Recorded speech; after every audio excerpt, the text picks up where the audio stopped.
今日我哋睇樓團嚟睇嘅呢排屋呢，係我已經想睇好耐㗎喇。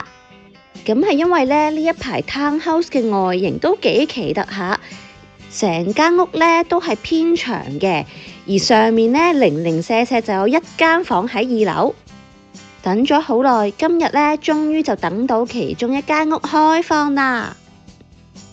一入門口呢，睇得出呢間屋呢應該係冇家私嘅。右手邊呢，馬上就係一條樓梯，咁我哋就上去睇咗上面嗰層先啦。由外面睇起嚟嘅大細推斷呢，我估上面嗰層呢應該就係得主人房啫。結果證實呢，我嘅估計係啱嘅。上面呢就係一間主人房，連埋衣帽間同埋浴室。呢間主人房呢，裝修係最普通最平嗰種裝修啦。咁佢係面積偏大嘅，但係如果既然佢係起喺上層，我覺得其實可能可以再間大啲。咁入到嚟呢，有少少出乎我意料嘅，係因為呢一排屋呢，其實起好咗都一段時間㗎啦。我平時有時經過呢條路呢，係睇住佢起咁滯㗎。但係呢啲間屋入到嚟呢，我就感覺佢應該係全新嘅，仲未有人住過嘅。其實又唔止係因為佢冇家私咁簡單啦。睇嗰啲牆角位啊，好多位咧都睇得出，覺得係未有人用過嘅。既然呢間屋咧係全新嘅話咧，價錢可能就會貴少少啦。主人房個窗望出去咧，望到遠處條公路，其實個景咧都幾開揚嘅。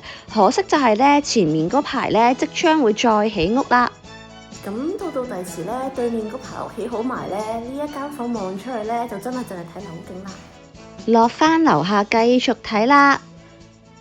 喺呢一個位置轉入嚟呢，我以為呢一間會係洗衣房，但我又見唔到有接水管嘅位置喎。咁呢度出返去車庫呢，特別之處呢就係垃圾桶係咁樣擺，然後呢一個位呢，似乎先至係放洗衣機嘅位。我係第一次見咁嘅設計嘅。跟住睇埋其他睡房啦。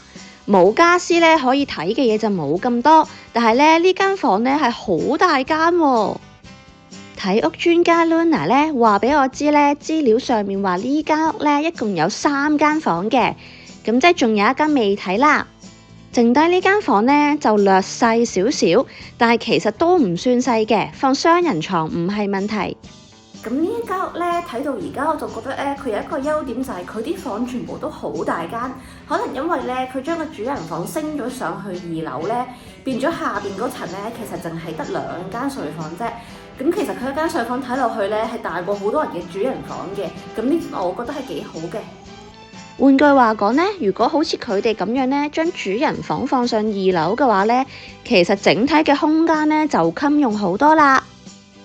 然後呢度就係第2個浴室同埋第2個廁所，跟住去睇埋客廳同廚房呢，唔知係咪因為未放家私嘅關係呢，所以睇落去呢真係出乎意料咁大喎。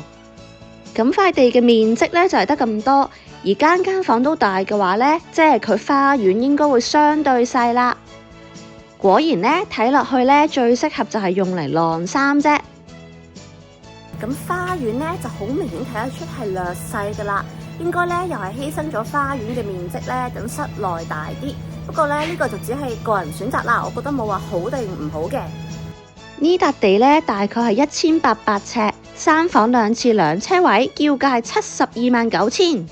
咁呢一間屋咧，佢個 location 係騎嚟咗少少嘅，但係佢嘅設計都幾特別。而我講嘅特別咧係好嗰種特別，慳位嗰種特別啦，而唔係唔好嗰種特別。只不過咧，如果佢開價開729000咧，我就覺得係非常之貴嘅。我會覺得如果呢間屋咁樣嘅，可能60到中可能可以接受啦。超過70萬咧係真係太貴噶啦，因為畢竟咧只係3房2廁2車位，室內面積又唔係特別大，花園亦都係細。咁我都好好奇，究竟係咩人或者咩 family 咧會用呢個價錢嚟買呢一間屋嘅？同一個價錢呢，應該仲有好多選擇。